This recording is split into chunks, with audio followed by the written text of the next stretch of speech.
Good morning, everyone. Welcome to Boones, Ferry. I see lots of new faces. I'd like to introduce myself. My name is Mati Scaring. I'm the preaching pastor here at Boones, Ferry. I'd love to get to know you, and I've got an announcement in just 1 second that will give you an opportunity to get to know us as a church a little bit better as well, happening right after the service. But I wanted to tell you about some of the greatest moments and days and experiences of my life, because I can add another one to it because of an event that just happened a couple days ago. And number one greatest thing that happened to me in my life is being saved. And just Jesus forgiving me for all of my sin and alleviating the crushing guilt that I felt over the things that I'd done wrong. And I was a prodigal. I lived in the wild country for a while and did some things that if you don't get forgiven for, they lead just to being trapped in shame and guilt in a way that crushes your life. And so there's nothing that has been a greater experience than being saved and having a relationship with my Savior, Jesus Christ. Second greatest thing that happened to me was marrying my wife, Christine. If you know her, you know I don't deserve her. And you know how amazing it is that a man like me would have a wife like Christine. Third greatest thing that's ever happened to me, it wasn't a particular day, it was a series of days, and it's having 6 children. And one of the most exciting experiences was having one of those be a girl. I still remember sitting out in front of Meridian Park, kind of on the lower side of it, and opening up the little paper, and it said, "It's a girl." And Christine thought I was just going to erupt in excitement, and I didn't, because I just couldn't believe it. I thought for sure I was going to have 5 boys, and instead had a girl. And if you get to meet Ariel after the service, she is something special. She's all girl. She's constantly like moving her hair out of her eyes like this. Anyway, love all my kids, and I'm so thankful for them. The fourth greatest thing, and I don't just say this, but it's being hired here at Boones Ferry. I didn't know that it was going to be the fourth greatest experience of my life. Now I do, after having been a pastor here for 5 years. It's also something I don't deserve, to be part of a church as awesome as Boones Ferry, and to be a spiritual leader for people as faithful as you. Now, the fifth greatest thing, you probably never would have been able to guess, but it's when I got my hands on a PlayStation 5. I'm just kidding. It's the cancellation of Roe v. Wade. Can I get a hallelujah? It's the fifth greatest thing that has happened in my life. I can't tell you how many times I've prayed for this, how many times you guys have prayed for this. We pray every Wednesday at 7 a.m. in the prayer room and on Zoom. You can go to prayer tab on our website and just join on Zoom at any time during that hour from 7 to 8 and join us, or join us in person if you want to.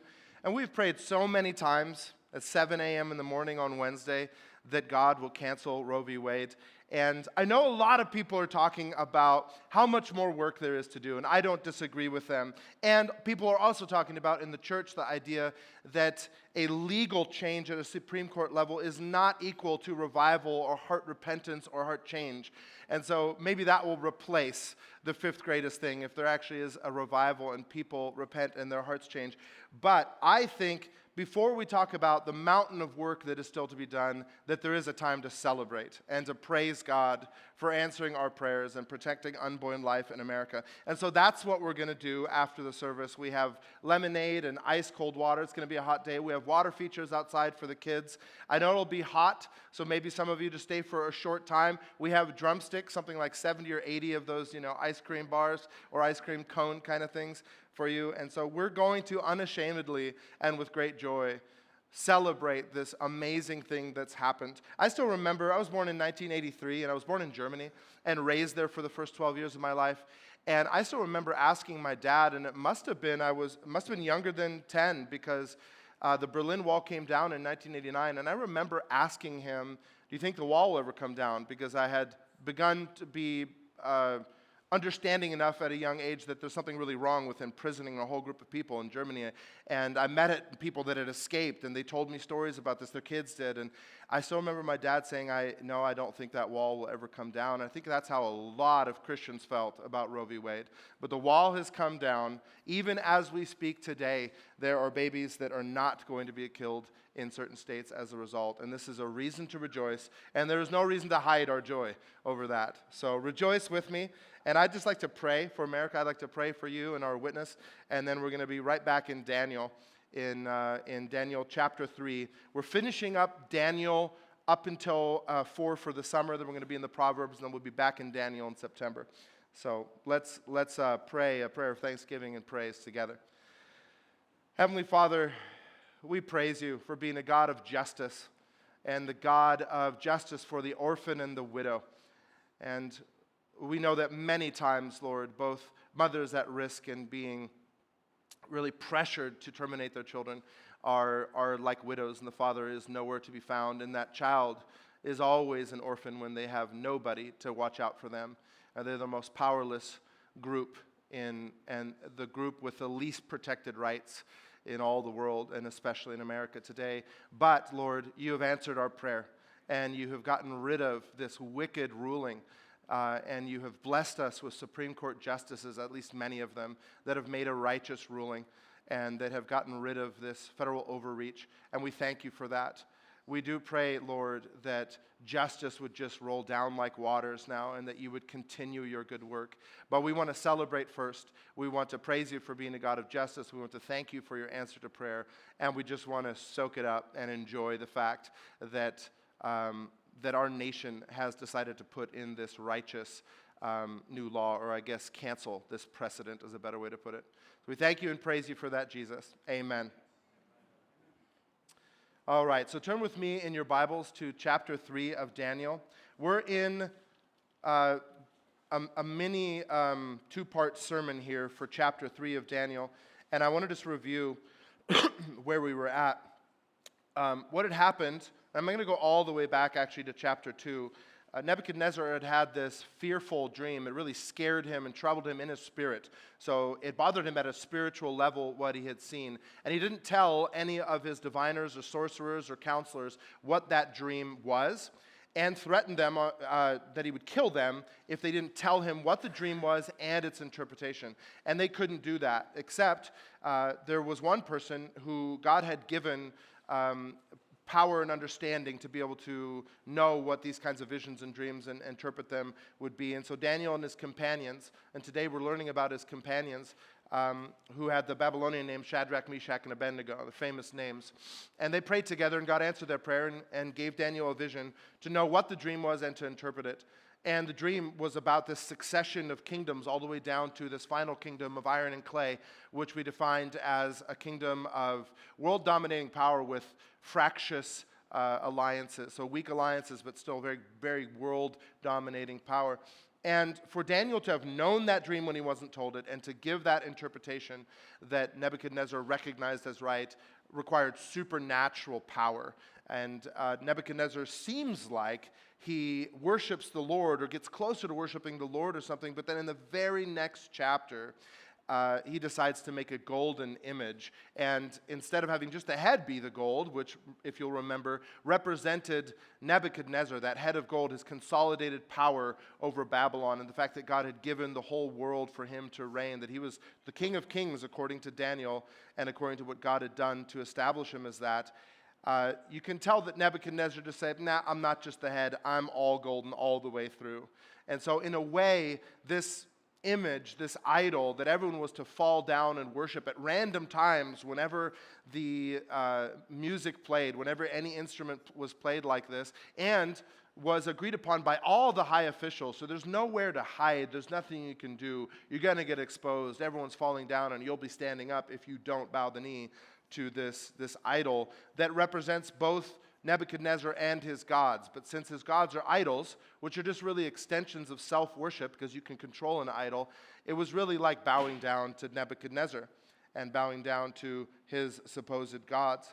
So that's where we're at in the story. He's instituted this law, and he said that anybody that does not bow down is going to be thrown into a fiery furnace.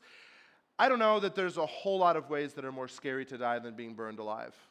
I mean, it'd be one thing if it was just some kind of execution, like guillotine or by hanging or something. Those are over really quick, still gruesome, still really scary to lose your life. But being burned alive has got to be one of the most frightening threats to a child of God, to a person who worships only one God, the one true God.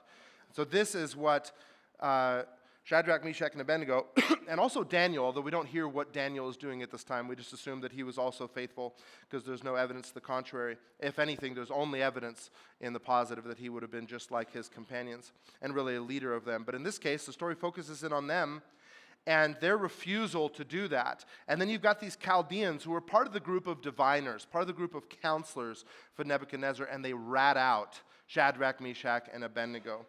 And we talked about how that's happening even in our society and how governors and people in high places are even encouraging your neighbors to tell on you, to call the police on you for not following maybe certain mandates that you don't agree with and that override even some of our Christian convictions about gathering together in groups. Now, that's where we're at, and they had just told Nebuchadnezzar that Shadrach, Meshach, and Abednego were not willing to bow the knee to his image, and Nebuchadnezzar is furious. So here we are in Daniel chapter 3, verse 13. I hope that summary was helpful for you, but we're continuing the story and finding out what actually happens to these three men who refuse to bow the knee to anyone but God. So let's read. I'll read a couple verses at a time, and then we'll continue after that. Then Nebuchadnezzar, in a furious rage, commanded that Shadrach, Meshach, and Abednego be brought. So they brought these men before the king. Nebuchadnezzar answered and said to them, "Is it true, O Shadrach, Meshach, and Abednego, that you do not serve my gods or worship the golden image that I have set up? Now if you are ready to hear the sound of the horn, the pipe, the lyre, the trigon, the harp, the bagpipe, and every kind of music, to fall down and worship the image that I have made, well and good. But if you do not worship, you shall immediately be cast into a burning fiery furnace. And who is the God who will deliver you out of my hands?" I want to make two observations from this. One, I might put in the category of reading between the lines, although I will show you some biblical evidence. But whenever I say that, reading between the lines, it means that I can't necessarily biblically prove it. And I'm more speaking from experience and opinion in this case. But even though Nebuchadnezzar was in this furious rage, I think in this case, his fury and his anger was still mixed with a degree of care about Shadrach, Meshach, and Abednego. Now, I believe Nebuchadnezzar to be a tyrant. And you're going to find out that he just goes completely dark side on them when they refuse to do what he said. But I know what it's like to be angry. I think one of the greatest triggers for anger, especially furious rage, when you're just like seeing red and let go and there's no more boundaries and you're lost in your sea of anger. When that kind of thing happens, and sooner or later it happens to just about anybody, even the most mild-mannered people, you stuff enough grievances, it can just explode on you, and that happens. That's one way people deal with anger in an unspiritual way. For me, especially, but I think in general, when your will is thwarted, that's when you really get tempted to anger. When there is something that you desire, you want to do, maybe put a lot of plans in place for this thing to happen, and someone just purposefully pulls the e-brake on you and says no and resists that, that's something that makes me angry. I think I get tempted even more powerfully to anger. All that means is that it's harder for me to resist that temptation and that it takes more self-discipline and control of the Holy Spirit to be able to do that, is when really close friends are going against something that I think is really good. And maybe even they committed to do it, and I thought they were really close and loyal, and then I just find out that they've been doing everything behind the scenes to undermine this thing. And I wonder, I don't know, but I wonder if part of this first furious rage of Nebuchadnezzar was a sense of betrayal. I think he cared about Daniel. I think he cared about these men. I think he thought, I can prove that he thought very highly. They were 10 times better at all the things that he had these counselors and diviners and magicians trained at for them to do in his court, like interpret dreams and the signs of the times and give him counsel on any number of things that they had been trained up on. And so these were really valuable men to him, and I think it struck him close to home that they weren't willing to do what he said. Now, I'll show you, I'm going to skip ahead to verse 19 to show you why I think there was a difference in his anger before They refused finally and fully and after. And it says in verse 19, then Nebuchadnezzar was filled with fury, and the expression of his face was changed against Shadrach, Meshach, and Abednego. Now, I don't want to belabor this point because actually I don't think it fully applies to Nebuchadnezzar. But scripturally, there is such a thing as being angry and not sinning. I think the first round of his anger is already sinful because he's trying to force people to worship him and his golden idol and what it represents in his gods. It's already tyrannical, it's already evil, it's already sinful. But there are levels of anger. He's already engaged in a sinful one, but it's important for us to know that a certain amount of anger can actually be righteous. And I would even say that some anger is not necessarily righteous anger, but it is still not sinful anger. So you might not have some kind of amazing, altruistic, biblical cause behind your anger, but you're angry for understandable reasons and you have not yet broken self-control. You ever been angry at your spouse? Of course you have. But ever been angry at your spouse, but like not called them names in your head and not belittled them? I think those are called ad hominem attacks. You have an argument that you're upset about that they're opposing. Maybe it's a friend. Maybe it's a kid. Your children will infuriate you at times as well. And hopefully you don't argue with them when they're really little. I think they just need concrete yeses and nos. As they get older, talking to them and arguing through and letting them actually reason why they want what they want might be better. But I think it's a mistake parents make to argue with young children. It's not what they need, and it's not helpful. But, total side point. My real point here is that there's a way, Christine and I have actually started biblical marriage counseling, enrichment counseling, and I'll be telling you more about that as we go. One of the reasons I say that to you unashamedly is because I just think it's so good to focus in on your marriage. You know, there are these patterns of conflict that Christine and I have, and we haven't resolved them. And so maybe it seems like they've gone away, but we haven't rehashed them again. And then something will happen, and that conflict happens. And one of the things that it was just this Thursday, it was Friday that we had our first session. And one thing that this counselor said, it's Every Marriage Matters counseling. And I, based on my first experience, I would recommend it already, but I want to be careful just making recommendations like that. But he said that you have to learn not to fight dirty. I could just hear the verse, you can be angry, but don't sin. Don't attack the person. Don't be mean-spirited. Don't over-talk. That's one that's really, I get too assertive. I get too verbally domineering. I'm not even raising my voice. I'm just talking too much and not allowing enough space for her to talk. But there's a way to actually be upset. Maybe you're rightfully upset about something and not to break your self-control, which is the fruit of the Spirit. And that is part of growing in maturity. And when two partners, I don't think marriages where you never work out your conflict and that's why you don't ever have problems with each other, I don't think that's healthy. You're not making progress. You've basically just both decided to mellow out and make the best of it. But we're supposed to grow. And so there's going to be conflict. So the point here that I'm trying to make here is just that we need to really consider our anger. And we need to gain self-control. I think of a tree where the fruit has grown and is ripe, and it's a good fruit, and it's the fruit of self-control. And it's the kind of self-control that allows you to recognize when you're like real near the tipping point of that furious anger and about to sin, and you decide, you know what, I'm going to submit. I'm not going to do that. So I think that needs to grow in me, and I think that needs to grow in anyone else that's convicted, and I didn't want to mention that. But also, even for Nebuchadnezzar, there's this sinful anger, and you can sin in your anger and then decide to stop, confess it, and not continue. But he doesn't do that. And so the very expression of his face is turned from one of maybe hopeful anger and feeling betrayed to like, I'm going to kill you now. It's just this murderous rage. But let's see what happens in the meantime, in between. So basically, he thinks he's probably being gracious and offering them another chance. He already made this law. In his mind, he's legally right to just have them eliminated right now. But he says, hey, I'll give you another chance. And if you do it, well and good. And they say, and this is, and then he says also, this is the second observation I want to make.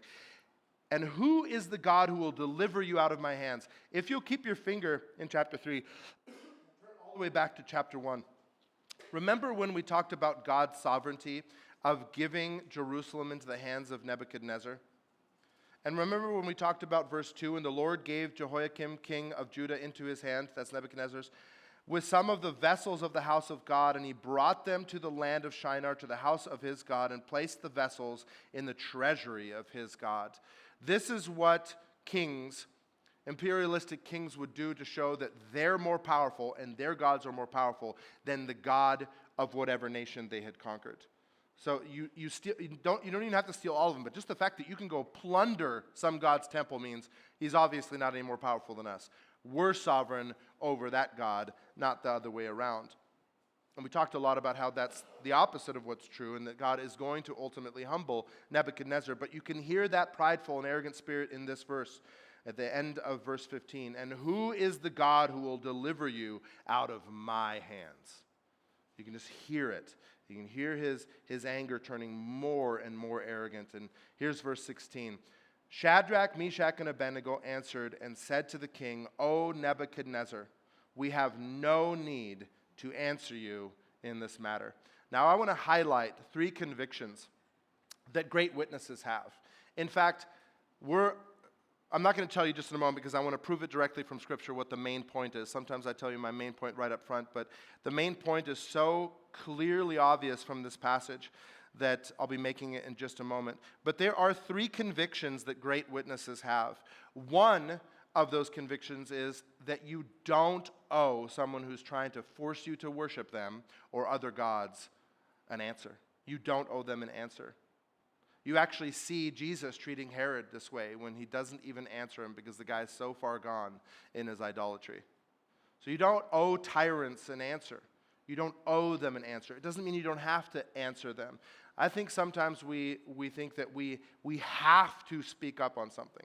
We talked last week about boldness is necessary and that we worship God on pain of death anyway, and so we should not hide our light and we should not let our salt become saltless. But there is such a thing as discernment about people. Jesus says, do not feed your pearls to pigs or give what is sacred to dogs. It can be self-defeating and self-destructive to not have the discernment to know that some people will use anything you say as bullets in their gun to aim. You're giving them ammunition. This takes discernment. It doesn't mean you're judging people as though you're better than them, but it does mean that you're discerning that sometimes there's no answer that's owed and that silence may be the right response. Although that's not what they conclude. You have the right to remain silent is really what's being said here in the face of tyrannical force like this. But second conviction is this. They say, if this be so, our God whom we serve is able to deliver us from the burning fiery furnace. Now I want to go on to the very next statement because I want to talk about this idea of believing in God's ability to save you supernaturally, to deliver you from something that is impossible.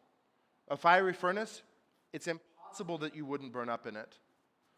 A guillotine, it's impossible that it's not going to lop your head off. There are things that have to be done for you in certain situations where the outcome will be negative if God doesn't apply supernatural power.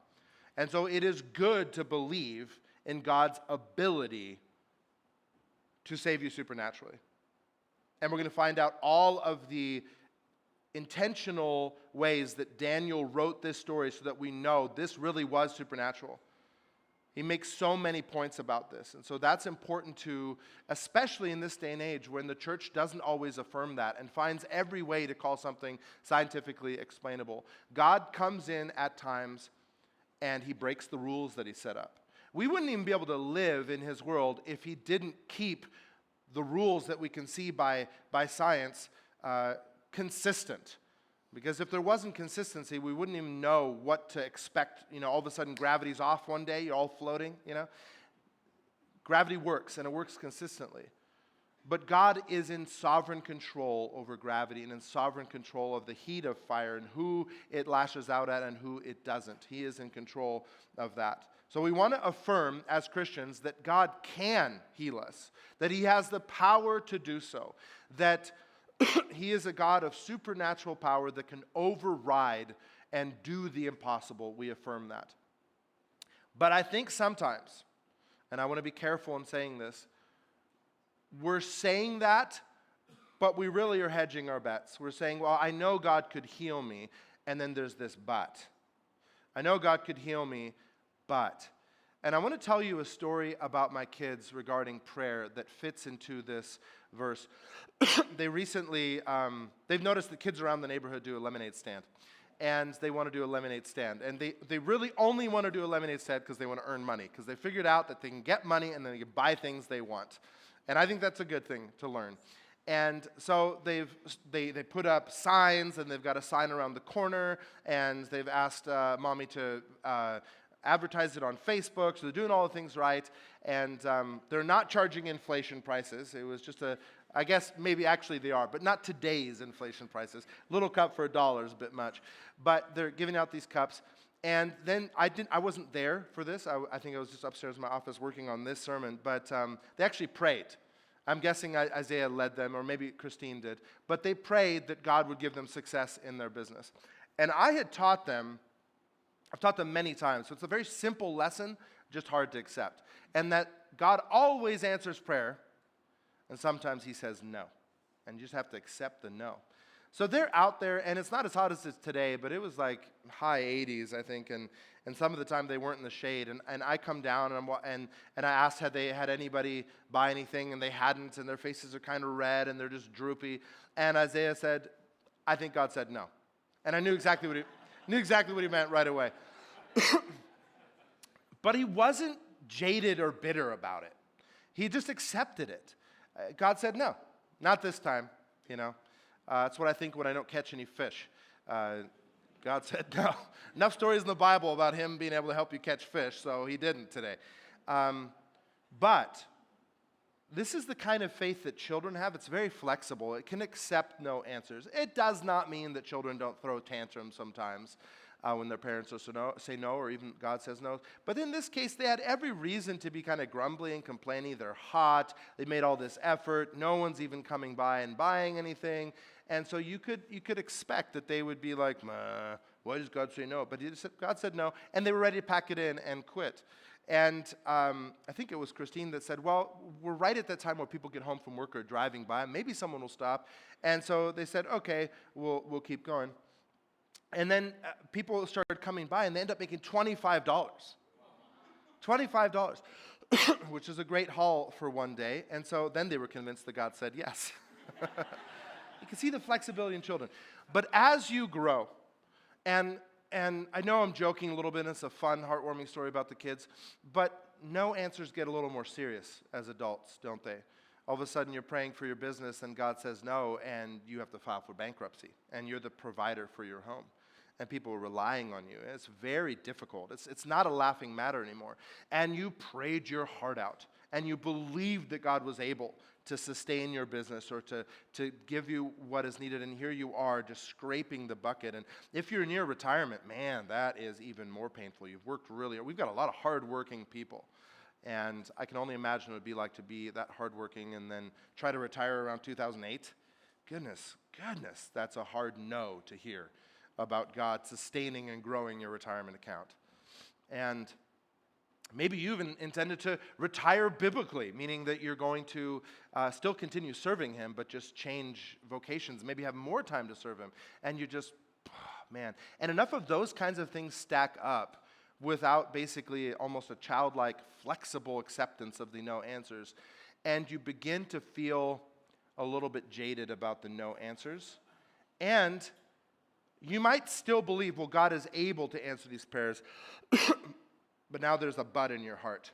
And anybody telling you what I'm about to tell you is met with this sense like, that's too painful. I don't want to believe that he will. I'll believe that he's able, but if I believe that he will and have this childlike faith that he's going to help us sell lemonade or do whatever you're asking him for, goodness, if one of your loved ones is sick and you're begging him to heal them, and maybe that didn't happen and he didn't, and so now you've had this loss that is irreplaceable, at least this side of the grave. And so it can be like soul-deep pain to have that childlike confidence in prayer again, and we begin to hedge our bets. You know what I mean by that? You pray, and you're saying something that's true. God is able to do this, but underneath you're saying, I probably won't.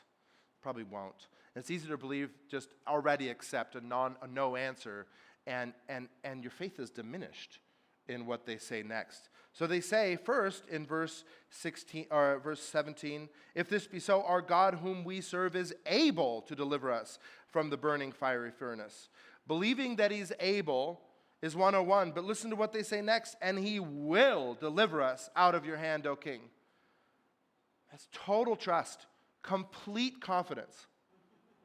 And he will, right? This is not some kind of name it and claim it nonsense where the Holy Spirit becomes a tool for your faith rather than the God of your faith. The Holy Spirit is God, and he is a person. This is not that, and I'll prove it in just a minute. But I want to ask you, do you have both the he is able and he will faith still? Has it been diminished some? And if you were in this situation where it's make or break, maybe it's not life or death, but it's make or break. Maybe it's make or break in your marriage. Maybe it's make or break in a relationship to your children, adult children. Oftentimes relational make or break issues. And you'll believe that he's able to heal it, but it's probably not gonna. So you might as well already just accept the no answer and not get disappointed. And that is, I don't know that I would call that a broken faith, but that is a diminished faith. That is not the faith of great witnesses. The faith of great witnesses is one that says, he is able and I know that he will. Now, they do have a but here right afterwards. So did they know that he would because they were prophets and he told them in advance that he would? No, it was just by faith. We know who God is. We know how he treats the faithful. There's no hedging of the bet here either. And so the very first point I want to make, and it's the first part of the main point, is that great witnesses trust in God's deliverance completely. Great witnesses trust in God's deliverance completely. That means believing not only that he's able, but that he is good and that he will. And that is painful to believe. It's a very optimistic faith. It needs to be a very flexible faith too, because listen to what it says next. But if not, be it known to you, O king, that we will not serve your gods or worship the golden image that you have set up. And so great witnesses not only believe in God's deliverance and trust in God's deliverance completely, but they worship him regardless. They worship him regardless. I know you want to have that kind of faith where you're just like, I know God is able. I know that he will. He is good. But even if he doesn't, I'm going to keep worshiping him. And that's what's at stake. It's always worship that's at stake. Satan wants to drive this wedge. And speaking of it in theological terms, God is both sovereign and he is both good. And those character attributes are turned all the way up to 10. He's always totally in control and he's always totally good. And then you ask him to save you in some way, or literally to save your child, and your child has grown up and walked away from the faith, and you had trusted this promise that if you instruct them in the way they should go, they will not depart from it when they're older. And you're trusting in that wisdom of having done that, and you're looking at the opposite of what you hoped for and expected. And more often than not, well, I don't know that I should even say that. I would just say it has the potential to diminish your worship, doesn't it? So you asked for something really important, and then you came to church today, and you don't really want to worship. You're doing it out of rote obedience, and you're going through the motions. Going through the motions, what does that mean? Coaches used to scream at us all the time in football, going through the motions. And almost everyone would go through the motions in the beginning of practice, which are warm-ups, you know. You're doing like high kicks to stretch your hamstring out and rotating your hips to just get flexible in your hips and all that stuff. And honestly, if you don't do that, you are at risk for getting injured. But no one really wants to expend all the energy because these practices are 95 degrees downtown and at Portland State, and you got a helmet on, all these clothes, and you're just trying to conserve energy. So we'll take the risk and not really warm up all the way. And they go, stop going through the motions, they say. Going through the motions kind of warm up doesn't really do anything. And going through the motions worship isn't really worship either. And so what do you do if you're in that place right now where you have the yeah, he's able, but you don't have the he will? And because of that, you don't really have that I'll worship him regardless kind of attitude. You don't have that Job-like faith, especially in the beginning, where he lost everything and says, well, naked I came in from my mother's womb, and naked I shall return. The Lord gives and the Lord takes away. Praise be the name of the Lord. Can you worship when you're in pain? You can. Are you worshiping when you're in pain? Could you worship with a wholehearted exuberance and enthusiasm and thankfulness for God's total control and total goodness, even though you know the enemy is trying to split those apart? Well, if he's totally in control, there's bad things happening, so he must not be good. Or he's really good, but he's not totally in control. But you have to believe both. And that's the kind of faith of a great witness that trusts God's deliverance completely, but worships him regardless. This is not Shadrach and Meshach and Abednego hedging their bets. They've already stated it to him. They've already witnessed to him saying he is able and he will. But even if he didn't, on the off chance, when you think of supernatural things, is your faith like on the off chance that God doesn't answer it? I think oftentimes we think on the off chance that he does. And we're not even prepared.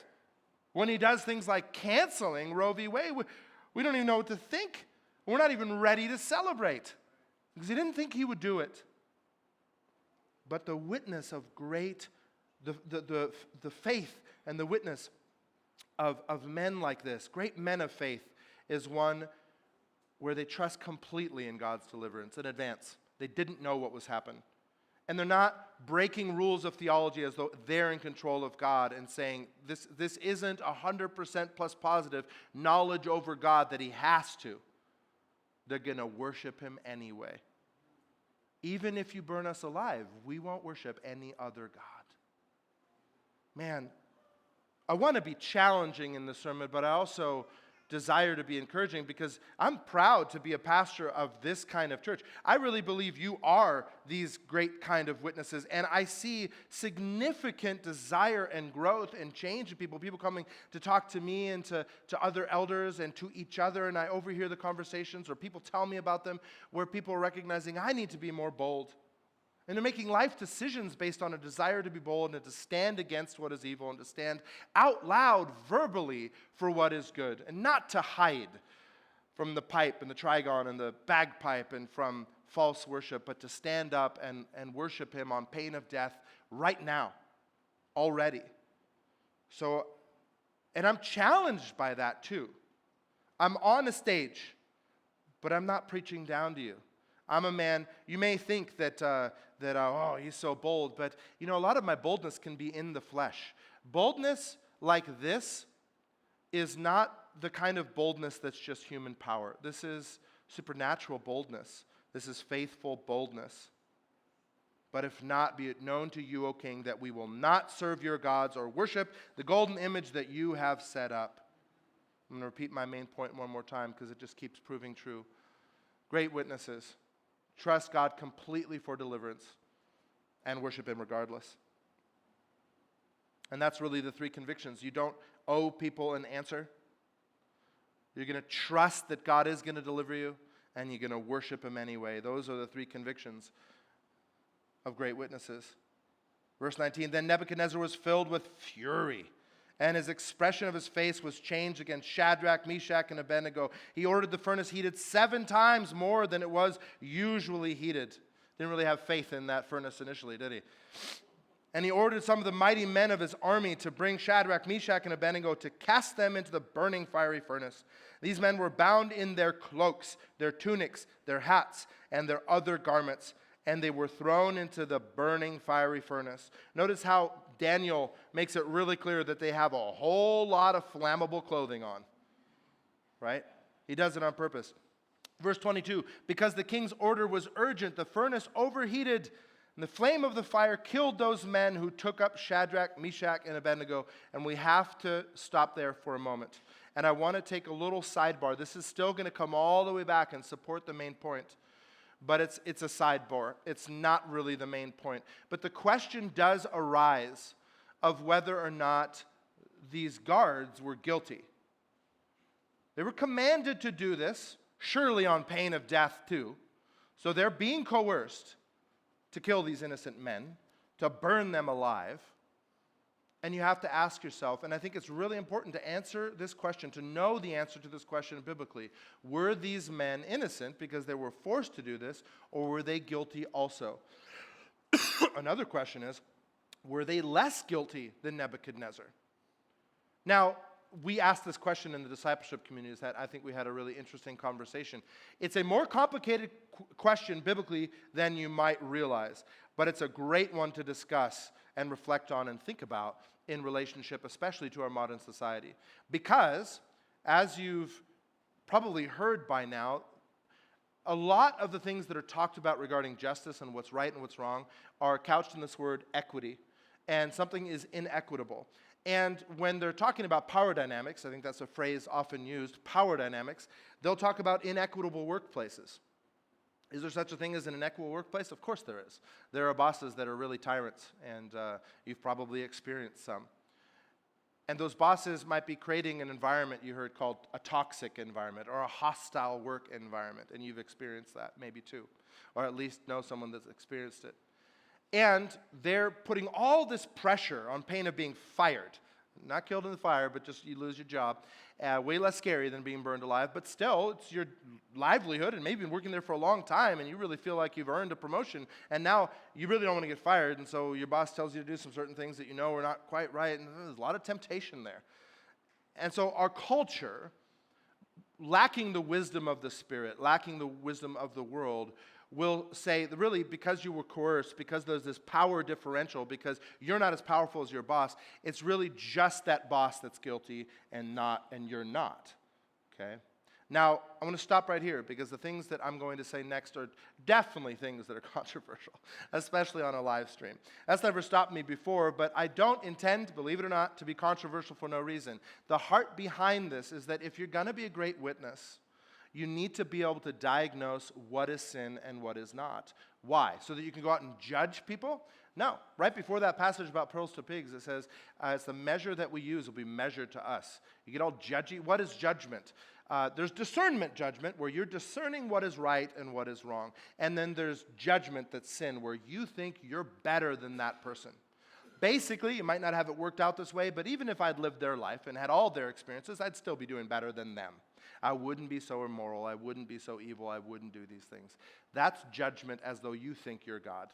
That's Nebuchadnezzar stuff. That's not what we're supposed to do. But we are to know and discern. And if you don't, basically, think of yourself as a gospel doctor, and you've got to diagnose a particular sin. What does the gospel offer? It offers forgiveness, the cure for that sin, the alleviation of guilt, the atonement for that guilt, so it's just gone and it stops crushing that person. But if you think that that person isn't even guilty, then you will not think that they need forgiveness. And they might think that they don't need forgiveness, but they still do before God. And so we become less than effective ambassadors of this kingdom of forgiveness when we're not able to diagnose what sin is. You need to be able to know what it is so that you can be a good witness, right? So that's the heart behind it. That is the heart behind it. That should be the heart behind it. So I want you to think about, would be the controversial example, and it's right along in the vein of Roe v. Wade. The medical system is very powerful, a lot of authority, a lot of scary authority. And oftentimes you're in an environment where there are some life and death decisions being made. And in this case, let's say you're a mother, you have a baby, and your doctor has told you that you should terminate that child. And maybe said that you're in danger because if you go through with this, you might die. And doctors have a degree of authority and a degree of trustworthiness that people give them. And so they're giving this advice, and there's no father. And this mother, I would call her an at-risk mother for terminating the child because she is not, doesn't have a whole lot of counselors. There's no father. There's no one protecting her. She's not involved in some kind of church community. And so she's being pressured by a doctor to kill this child. Now, I want to tell you why I use that example. And by the way, you're not just going to hear my opinion. I'm going to be going through Scripture to show you what Scripture says, what's true about power dynamics and the degree of guilt in these things. But it's really important to know, if a woman has made the choice to abort her child, she is going to be being destroyed by the guilt of that. Her actual physical life is at risk. This kind of guilt is so ensnaring it can lead to suicide. And so as gospel witnesses, we need to know what they need to be forgiven for. Do they need to be forgiven, or were they just coerced and it wasn't their fault? Think of that question. Now let me tell you why I told you this story. Because I was asked as a pastor to give advice into this exact situation of a very close friend. And I've gotten permission to share this with you guys. I'm going to leave the names anonymous just because of live stream and stuff. But very, very close friends. And I just asked for the whole details of the story again, and they were getting an ultrasound, and the ultrasound tech said, I got to go and get a doctor's opinion, which you never want to hear, and they just immediately started praying. The doctor comes back and basically tells them it's not a viable pregnancy. All signs are clearly leaning towards that this baby has trisomy 19 and is missing chromosomes. Often that can mean that it's going to be growing multiple more layers of skin, have facial deformities. I think the child only had 7 fingers and 7 toes, and it's just the opposite of what you want to hear. And so when my friend came to me, I was already heartbroken. So it's very emotional that this is happening to them. And he said, well, I got some advice from a pastor about what I should do, because the doctor advised him to terminate. And he advised him to terminate based on it being a severe danger to his wife. This particular disease or disorder, I think is the better word, can lead to toxic shock, or I don't think it's called a toxic uterus, but it's something close to that, where basically the wife could die from a toxic reaction to this baby dying in the womb and no treatment. And so he's asking his pastor at the time, what should I do? And his pastor said to him, well, I think in things like this, there's no necessarily right or wrong choice, and God just gives you the choice of what you should do. And that did not sit well with him at all. He's a man of great faith, a great witness. And he calls me, and I'm driving at the time. I'll answer the call from this guy at any time, but I'd love talking to him. And so I'm driving at the time, and he tells me all this, and I'm getting so emotional and I know where this is headed. It's a what should I do kind of thing. And I have to pull over because I'm not safe to drive when I'm like overwhelmed with what's going on. He said, what should I do?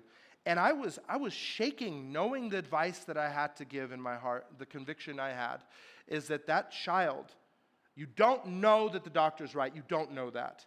I wasn't even in my mind doubting that they were wrong, but you don't know that. Also, you are not God. You're not God. And therefore, you don't get to decide that an innocent life dies. The doctor makes it sound like this is a child that's threatening your wife's life, and though the child is the danger. There's 2 innocent parties here. There are. And so I told him with a quivering voice and near tears, I don't think you should do anything. I think you should just let God be God in this situation. He took that advice home to his wife, and his wife said this, God started this baby's heartbeat. Who am I to stop it? Who am I to stop it? And 3 days later, they went to the doctor, and they checked for a heartbeat, and there was no heartbeat. And they gave her Pitocin, induced birth of an already dead child in the womb. And the doctor said, you're not going to want to hold this baby. It's going to be deformed. More horrible advice from doctors. They said, actually, that their trust in the medical system was deeply shaken by this experience. And one of the reasons, and I felt this way too, is that with modern medicine, there are so many ways that, for one, they induced a birth to a dead baby immediately. So they were having lots of checkups. The chances that baby, it's not Middle Ages where you just kind of have to ride out some kind of toxic shock or something. There's all this help. But they make you feel like you're the one that killed your wife if you didn't do anything. Or they make you feel like this baby is responsible for killing your wife. So this is just evil advice, right? But my friends decided not to do that. And they insisted that they would get to hold the baby, and the baby was definitely dead. But it did not have any facial deformities. There's so many ways in which doctors are just not God and don't necessarily know what was going to happen. And so in this case, they trusting completely that God would deliver the mother and the baby. They were praying for a miracle. In this case, you get a split decision. You get the heartbreak of having lost a baby. but he delivered the wife. And I think that is one of the best examples of modern day great witness faith, of completely trusting God for deliverance and worshiping him anyway. That's very, very difficult advice to give. And so these things are not just me stirring up controversy. You need to know your mind on that. So let's talk about this idea. Is only one party guilty in this case? Any other idea too, like what about in your job, or what about in relationship to the authorities if they try to coerce you to do something, or someone at gunpoint tells you to do something?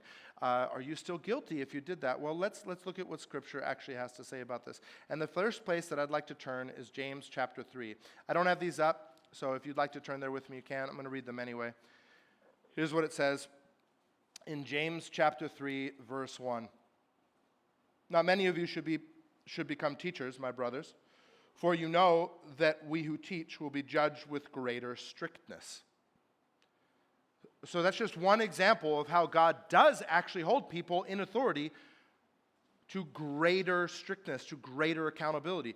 I think it's important biblically to not just have one verse to prove something, but to at least have two multiple clear verses for this. Well, Hebrews 13:17 says this, obey your leaders and submit to them. Church leaders we're talking about, elders. For they are keeping watch over your souls as those who will have to give an account. Let them do this with joy and not with groaning, for that would be of no advantage to you. I think especially these days, with watching pastors just kind of go off the deep end in their beliefs and being conformed to the world, that's really what's happening. It's harder and harder to submit yourself spiritually to another person, and yet you're commanded to do so. But look what it says. They are those who will have to give an account to whom? To God, for how they exercise their spiritual authority. So yes, leaders, elders, people in high positions of power will be held to greater account. So there is a such thing as power dynamics.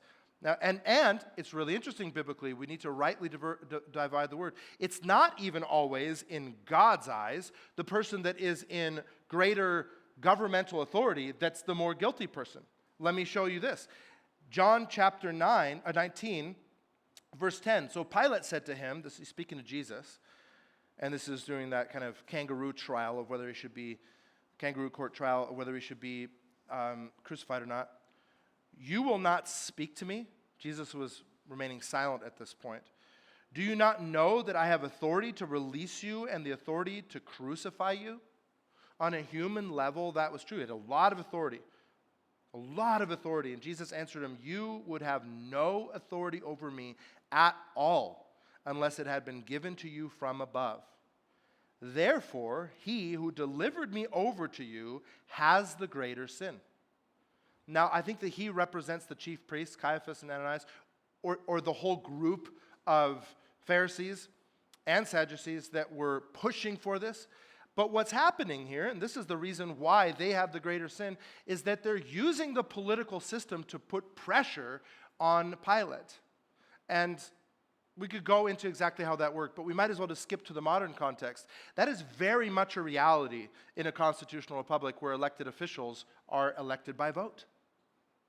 They're constantly under pressure. And even for those that are only indirectly placed in positions of power, where the president is elected and he chooses Supreme Court justices who no longer have to pander to gain some kind of vote, you see the pressure that's being put on, the rioting and the death threats and all these things, some of them illegal and yet still being done without any kind of consequence. And so they're under this tremendous pressure. And you could see how you're trying to apply that. Well, what if the Supreme Court had made the wrong decision? Would they be guilty for making that decision? Absolutely, they would. But what about all the people that had pressured them on pain of death to do so? So you got to think biblically about this. And the way that I think about this, whether it's men seducing women in a workplace and there's an unequal power dynamic, yeah, I think God will hold those men who are in positions of authority to greater accountability. But does that mean that it wasn't adultery for the woman to sleep with someone they're not married to? No. Should you judge them for that? No, that's not the point. But what about you encounter a person like this and you hear one of these stories and you're a gospel witness, what are you going to do? Yes, that man's a monster. But you also need to be forgiven. It's the story of the woman caught in adultery all over again. And Jesus draws a line in the sand. You're all malicious witnesses, basically. You throw the first stone. You have a place of actual good-hearted witnessing about this? No. And so he says, look, nobody condemns you. Go and sin no more, though. Go and sin no more. Not everything's fine.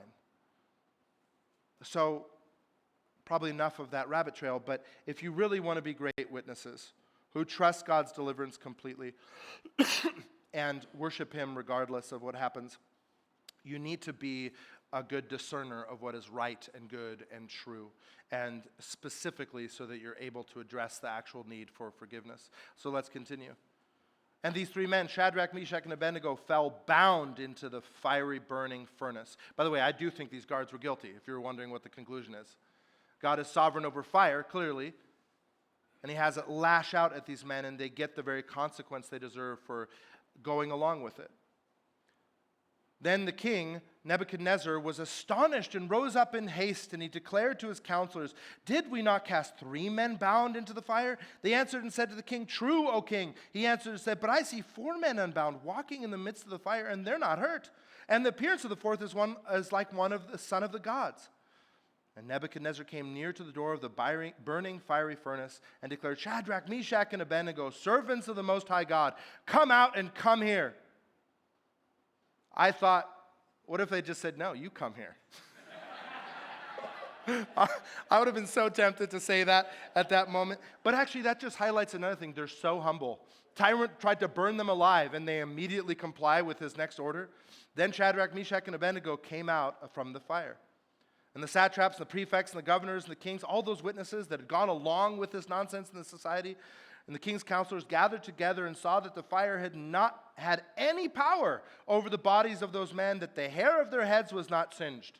I poured some denatured alcohol on a fire pit and tried to light it with, like from a distance to show my kids, and they were way back, they were safe. But it's still, like, it blew up and singed the hair of my hands. Just the heat from that close, right? So the fact that not even their hair was singed is just unbelievable. Their cloaks were not harmed, and there was no smell of fire had come upon them. Everybody these days is buying those fire tables. Because why? Because fires are messy, and you get the smoke smell, and you have to wash your clothes immediately, and sometimes it doesn't even come out. No smell of smoke, all impossible, all supernatural. And recognizes this, answered and said, "Blessed be the God of Shadrach, Meshach, and Abednego, who has sent his angel and delivered his servants who trusted in him, and set aside the king's command and yielded up their bodies rather than serve and worship any god except their own." You've heard many times by people trying to wield this hammer of government submission over you as a Christian, that you must submit to your governors. And that is what Scripture says. Except there are exemptions. For example, when it comes to worship. Here you have that kind of example. And the very king who was trying to tyrannically force them to do this thing, after an uncompromising worship of these 3 men, has a change of heart and realizes it was good for you to go against me. Isn't that unbelievable? We always think there's going to be some horrible thing that happens as a result of us deciding to worship God, even to the point you fear God, you honor the emperor. You don't fear the emperor and only honor God. Right? There's a reason why it says fear God. So there are plenty of examples in Scripture where we actually, because of convictions as deep as biblical commands and worship, disobey the government and are doing the right thing ultimately, and actually have a powerful witness in relationship to them. This is true. You saw it with your own eyes. "Therefore I make a decree. Any people, nation, or language that speaks anything against the God of Shadrach, Meshach, and Abednego shall be torn limb from limb, and their house is laid." He's only got one mode. It's just kill everyone. "And their house is laid in ruins, for there is no other God who is able to rescue in this way." He hasn't stopped being a tyrant. Then the king promoted Shadrach, Meshach, and Abednego in the province of Babylon. Great witnesses. Trust God's deliverance completely and worship him regardless. That's your responsibility. You don't know whether the tyrants will be transformed, but you stand your ground, even on pain of being burned alive. Now, I mentioned that Nebuchadnezzar only had one mode, kill everyone. And so pretty clear evidence that he still hasn't repented, and you'll get proof of that later when Daniel says that to him. And he gets another vision of this world tree, and it represents him and his pride and the fact that he has not yet recognized that heaven rules. He still thinks Nebuchadnezzar rules. This is by no means saying that we should force other people to worship the one true God either. You wonder where these religious liberty laws come from. Directly from the Bible. But where are you at? I can't imagine there's almost anyone here that doesn't think God is able. But I saw some of you actually nodding, saying, I'm not at the he will faith anymore. Diminished a little bit. But you can be.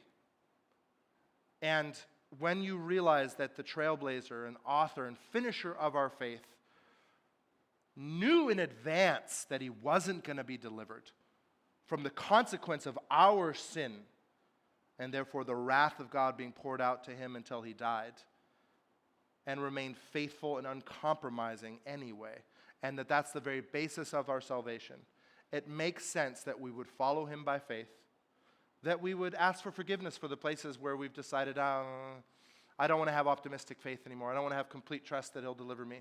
And I'm going through the motions worship. So as Lisa comes up today, I want to lead us in a prayer of preparation before communion. This Sunday is the last Sunday of the month, and so during this next song, please go to your left or right or behind you, grab your elements, and so grab the bread and the cup, and bring it back to your seat, and then I'll be back up here and lead us in corporate communion. But as you're doing that, prepare your heart for recommitment to greater faithfulness. You can be a great witness like this. These stories of these heroes of faith are stories that are meant to stoke our faith and encourage us to live like this. And there's nothing stopping you but your own decision. God is willing, God is able, God will, and we'll worship him anyway. Let me pray. Father, I pray that you would make us greater witnesses, that you would restore our complete trust in your deliverance, and that we would not hedge our bets, but rather say, even if you don't deliver us, we'll worship you and you alone anyway. I pray that we would let go of anything that's hindering us from that devotion today. In Jesus' name, amen.